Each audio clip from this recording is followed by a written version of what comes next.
speaking of information and quality information, we're going to start off our show, and do not leave. Again, we have some great experts going to share some great pearls of wisdom and going to help you with your personal and financial wellness. But we want to start with what we start with every week, Gino, is our word on wealth, to give you an idea of what's happening in the economy today that you need to know, and we're going to try to explain what the media tries to spin on it. Yeah, I'm going to continue with, it seems to be the topic of 2012 has been Europe, right? Yep. And there's a few reasons for that. One is, yeah, there's some legitimate issues there, right? And they're very similar to the legitimate issues that we had last year here in our country, and we still have, actually. It's just that we just pushed them out, right? Yeah. We still have a major national debt problem. It was just pushed out past the election. I don't know why. Yeah, and not everybody's back working. Not all the people that would like to be back working. If you're not working, I get it. It's hit my home as well. Wife working for 18 years, same company. See ya. I mean, it happens to all of us, and it affects us, and that's why we have this show, to help you navigate through this, because there are ways to navigate through this if you look for the right help and go out. Align yourself with experts.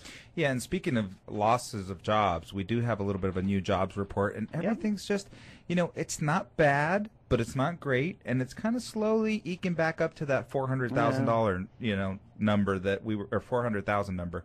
So we hope that initial claims can get back down closer to the 350. That was a much healthier number. Now we're at 380 again. Now we're at 380 again. And it's funny how that happens, right? At 370, 375, oh, that's okay. At 380, we're going, uh-oh. Uh-oh. Well, that's because it's creeping more towards 400 than it is 350. And we just give you ideas of what's happening in timeliness, because the reports you get a lot of times are 3 months old. What good is that to you?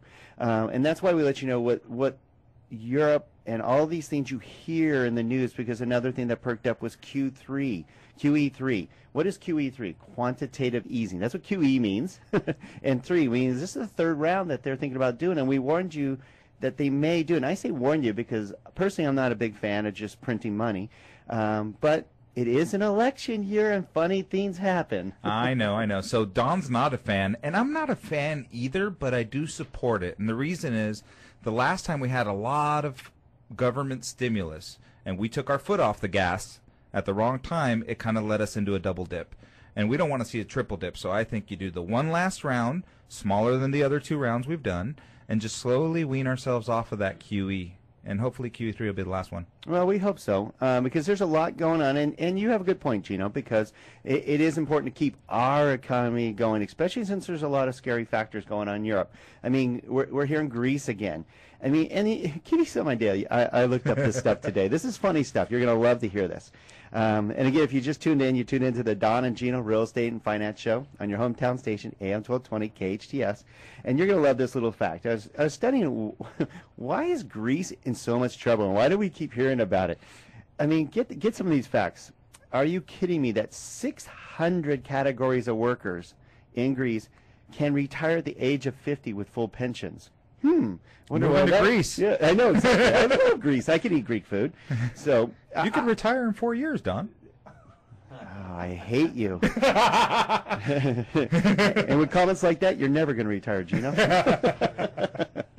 So yes, I mean, really, if how many of us would love to? Yes, in the next 4 years, I could retire. That's not a bad thing. No, and just be done. And who's paying that bill? Who's flipping that bill? So now to add some more spin to this and fun to the story. So the government, of course, the Greeks, we got to raise taxes. The Greeks, no, I don't like raising taxes. I don't want to pay more taxes. So what do? They come up with an ingenious idea to add extra expense to their utility bills. And they're going to collect from the utility bills to help stimulate the government.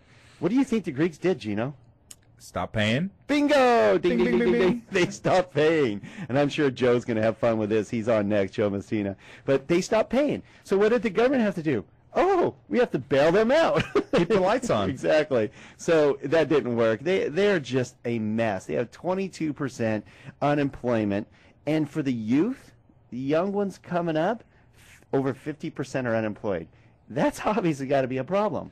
Yeah. So there's a good chance that they're going to drop from the euro.